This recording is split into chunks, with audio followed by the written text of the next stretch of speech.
क्या आप किसी ऐसे व्यक्ति को जानते हैं जिन्होंने ईएमआई पर मोबाइल लिया हो, या आपने कभी ईएमआई पर मोबाइल लिया हो? इस बाजार में दरअसल अब अफरा तफरी मची है।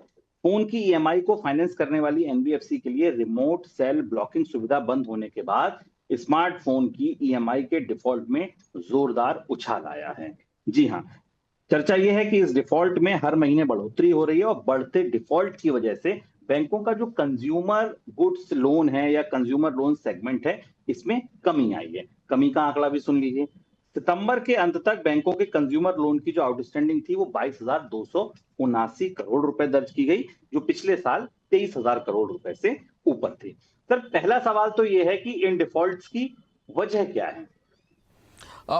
शुभम, हर तीसरा स्मार्टफोन भारत में कर्ज पे बिक रहा है, ईएमआई पे बिकता है। तो बैंकों और एनबीएफसी और ब्रांड और रिटेलर्स अब सब ये देख रहे हैं कि लोग कर्ज चुकाने की स्थिति में नहीं है। जो स्मार्टफोन के ऊपर डिलिक्वेंसी है या जो ईएमआई टूट रही हैं, वो नॉर्मल 2% से ऊपर निकल गई, 3% के आसपास पहुंच रही हैं।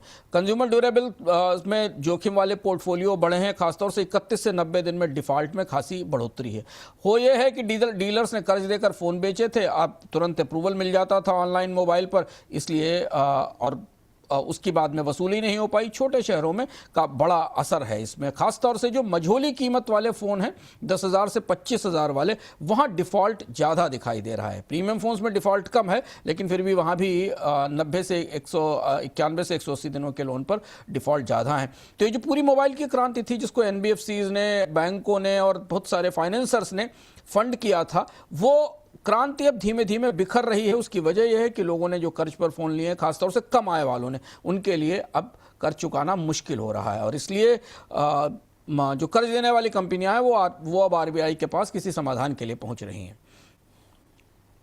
ध्यान रखिएगा, अभी जब हम जीडीपी के नंबर्स का डिस्कशन करेंगे तो उसके भी एक तार दरअसल इन स्मार्टफोन ईएमआई के डिफॉल्ट से जुड़े हैं, हम उस पर भी चर्चा करेंगे। सर, अब ये डिफॉल्ट्स तो हो रहे हैं, आगे क्या किया जा सकता है इससे निपटने के लिए? ये जो बैंकर्स ने और एनबीएफसी ने आरबीआई से कहा है कि वो रिमोट से डिवाइस लॉकिंग की सुविधा दे दें उनको। उस डिवाइस लॉकिंग की सुविधा में फोन बंद कर दिया जाए, जिससे कि डिफॉल्ट होने पर फोन को लॉक किया जा सके।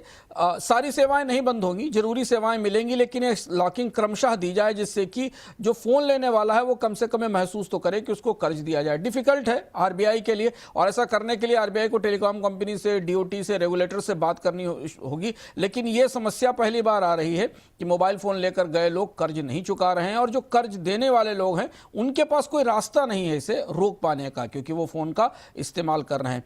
तो यहां आने वाले दिनों में हो सकता है कुछ ऐसी व्यवस्था है जिसमें कि अगर आपने समय पर कर्ज नहीं चुकाया है तो आपके फोन की थोड़ी बहुत सेवाएं बंद की जा सकें, और ये बंद करने का काम जो फाइनेंस कंपनी है वो करेगी। पर ऐसा करने के लिए उसे टेलीकॉम कंपनी से बात जरूर करनी होगी।